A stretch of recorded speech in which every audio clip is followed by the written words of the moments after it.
If you're a teacher or public employee looking to learn more about how to prepare for your retirement, then the good news is we can help. Public Employee Retirement Training was founded by public employees to help teachers and public employees just like you prepare for retirement, be financially well, and avoid all the common mistakes along the way. What to do with my 403B or 457 if I retire or change career. If you have a 403B or 457B and you're wondering what you should do with these types of accounts if you're retiring or changing careers, then this video is for you. We will go over the 4 main options that you have for these accounts when retiring or changing careers and review the pros and cons of each option. First, we must remember that a 403B and a 457B are qualified retirement plans and in most cases will be tax-deferred accounts. This essentially means that for the most part, you won't be able to withdraw this money until age 59 and a half without a penalty. For 457Bs, the 59 and a half rule does not apply. You just have to be separated from service.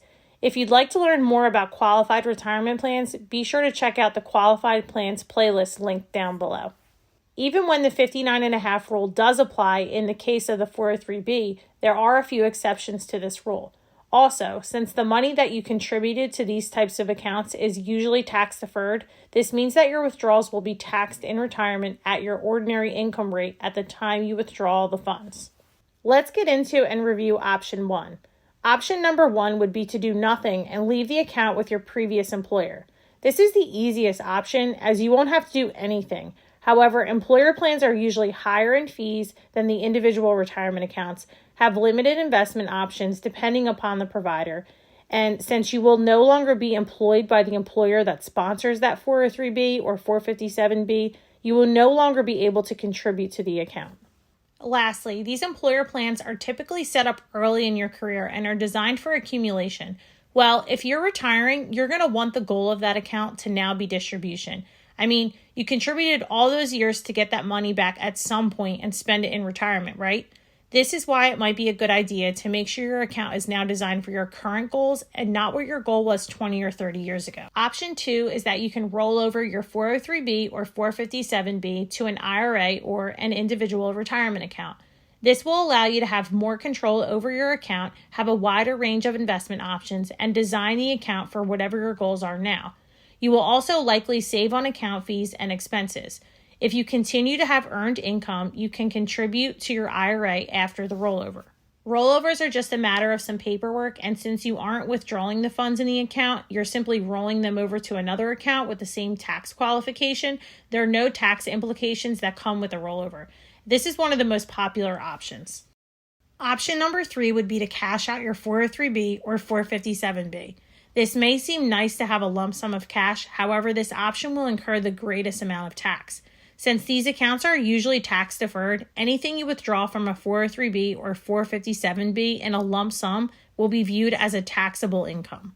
Therefore, if you withdraw hundreds of thousands of dollars in one lump sum, you could end up paying up to a third or more of the account value in taxes. So this is usually not the most ideal option.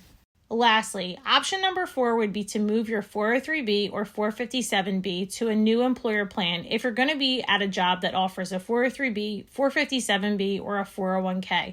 All of these qualified retirement accounts can be transferred to one another, so this could be another option for you. Additionally, if you have a 401k from a previous employer, that can also be rolled into your current 403B, 457B, or to an IRA if you decide to go that route. Ultimately, whichever option you choose for your 403B or 457B when you retire or change careers is going to depend on what your goals are now compared to when you opened the account, the tax consequences of that option, and what you would like that retirement account to do in the future. Your retirement is one of the most crucial parts of your life, and time is one of the resources you can never replace. Once it's gone forever. You only have one chance to get retirement right, and ironically, none of the lessons that you need when it comes to planning for retirement are taught in school. Planning for retirement doesn't start when you retire. It starts today, whether you've been a teacher or public employee for 1 year or 30 years. We are here to help you gain the knowledge you need to retire with confidence. Click the link in the description if you want to learn about how to plan your dream retirement together.